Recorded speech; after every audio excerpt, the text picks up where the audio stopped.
Olá, bem-vindos ao meu canal no YouTube. Eu sou o professor Leonardo Saraiva, falando da Constituição Federal de 88.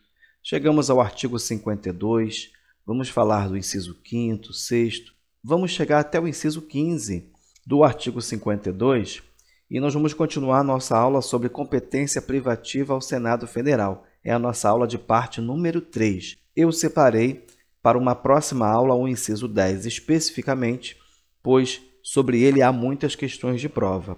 Nestes incisos especificamente do artigo 52, nós vamos tratar de finanças.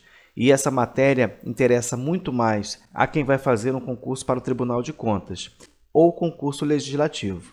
Veja o seguinte: compete privativamente ao Senado Federal. Inciso 5º, autorizar operações externas de natureza financeira, de interesse da União, dos Estados, do Distrito Federal, dos territórios e dos municípios.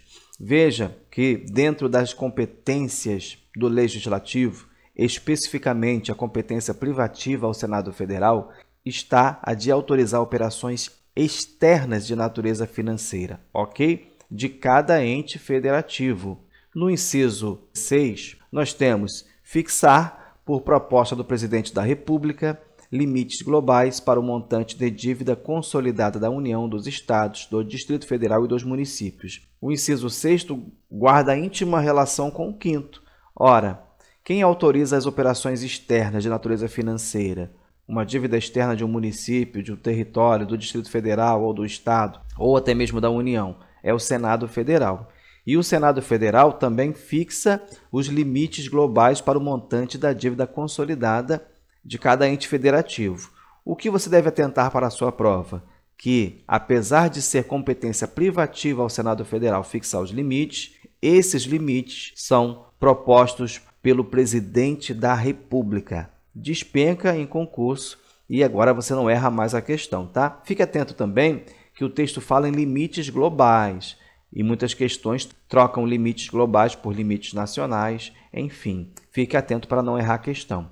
No inciso 7, dispor sobre limites globais e condições para operações de crédito externo e interno da União, dos Estados, do DF, municípios, de suas autarquias e demais entidades controladas pelo poder público federal. Veja que o inciso 7º não vai falar do montante da dívida consolidada. Veja que vai dispor sobre limites globais e condições para operações de crédito externo. O limite global para o montante de dívida já foi fixado no inciso anterior. E por que há esse limite? Justamente porque quem garante, quem é o avalista, vamos dizer assim, para cada ente federativo, Distrito Federal, em uma dívida externa, acaba sendo a União. Ok? Fique atento que não só os entes federativos, mas também as suas autarquias e demais entidades controladas pelo poder público federal. Muito bem. O inciso 8º diz: dispor sobre limites e condições para a concessão de garantia da União em operações de crédito externo e interno. Também, da mesma forma, estamos tratando de matéria financeira, limites e condições para a concessão de garantia da União em operações de crédito externo e interno, justamente vinculado aos incisos anteriores. Como falamos, não é isso? A União acaba sendo a garantidora. E quem dispõe também desse limite é o Senado Federal. O inciso 9º, estabelecer limites globais e condições para o montante da dívida mobiliária dos estados, do Distrito Federal e dos municípios. Aqui nós temos um inciso que deixa de ter muita importância, pois não é mais permitido aos estados, DF e municípios emitir títulos de dívida pública. Ok? Isso não é mais permitido, apenas a União pode fazer. Então é um inciso que está em desuso. Dificilmente será cobrado na sua prova. Mas fica a dica: falou em matéria financeira, limites globais, condições, montante de dívida pública, dívida mobiliária, atente que pode ser uma competência do Senado Federal. E no final do vídeo vou passar uma dica importante para facilitar o seu estudo. O inciso 10, nós vamos ver em vídeo apartado, muito cobrado em prova. O inciso 11 nós já vimos em aula passada. Vamos ao inciso 12. Elaborar o seu regimento interno, óbvio, não é isso? Uma questão que, se cobrada em prova, você deve comemorar, não é isso? Vai achar até que é uma pegadinha, mas é claro que é competência privativa do Senado elaborar o seu regimento interno, assim também como da Câmara dos Deputados.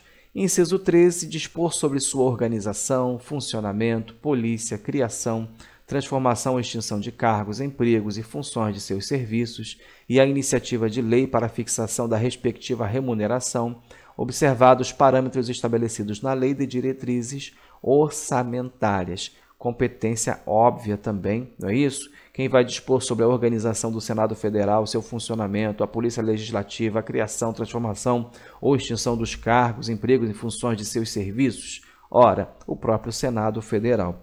O inciso 14, eleger membros do Conselho da República nos termos do artigo 89, inciso 7º. Aqui fazemos um link, sugiro que você faça também no seu material com o artigo 89. O artigo 89, nós temos o Conselho da República, é o órgão superior de consulta do presidente da República e dele participam o vice-presidente da República. Ora, se é um órgão de conselho do presidente da República, o presidente não estará participando, ele vai ouvir o órgão. E quem vai participar do órgão? O próprio presidente? Não, o vice-presidente da República. Atente, porque é muito fácil escorregar numa questão de prova que tire a palavra vice, tá? E coloque como presidente da República. Não será, ok? O presidente da Câmara dos Deputados, do Senado Federal, líderes da maioria e da minoria da Câmara dos Deputados e do Senado Federal e o ministro da Justiça. Agora, no inciso 7º, 6 cidadãos brasileiros natos com mais de 35 anos de idade, sendo 2 nomeados pelo presidente da República, 2 eleitos pelo Senado Federal e 2 eleitos pela Câmara dos Deputados, todos com um mandato de 3 anos, vedada a recondução. Veja, compete privativamente ao Senado Federal eleger os membros do Conselho da República nos termos do artigo 89, inciso 7º. São 2 os membros e nós vamos voltar a falar com mais detalhes na aula do artigo 89. Avaliar periodicamente a funcionalidade do sistema tributário nacional em sua estrutura e seus componentes e o desempenho das administrações tributárias da União, dos Estados, do DF e dos municípios. Veja que a competência do Legislativo, além de legislar, é fiscalizar. E aqui nós temos um inciso importante. Ora, avaliar periodicamente a funcionalidade do sistema tributário nacional. Compete ao Senado Federal. Grave isso, essa aqui muito cobrada em provas e concursos. E a dica que nós ficamos de falar no final do vídeo é o seguinte: falou de dinheiro, falou de matéria financeira, nós temos grande chance de ser competência privativa do Senado Federal.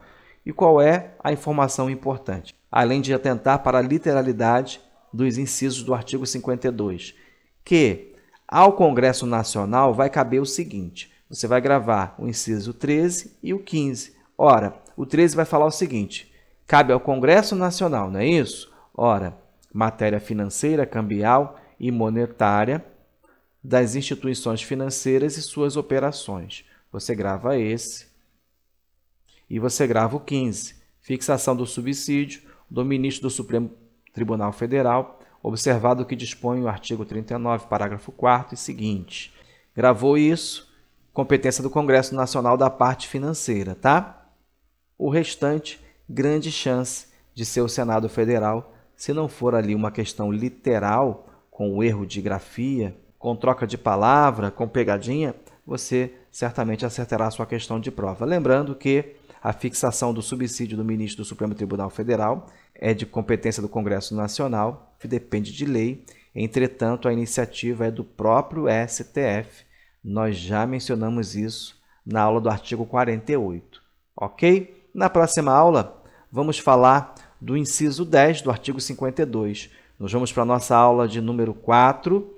Nós vamos continuar falando sobre competência privativa ao Senado Federal. Aula importantíssima para a sua prova, para o seu concurso. Chegamos ao fim. Se você gostou, curta, compartilhe, se inscreva no canal e Deus abençoe você.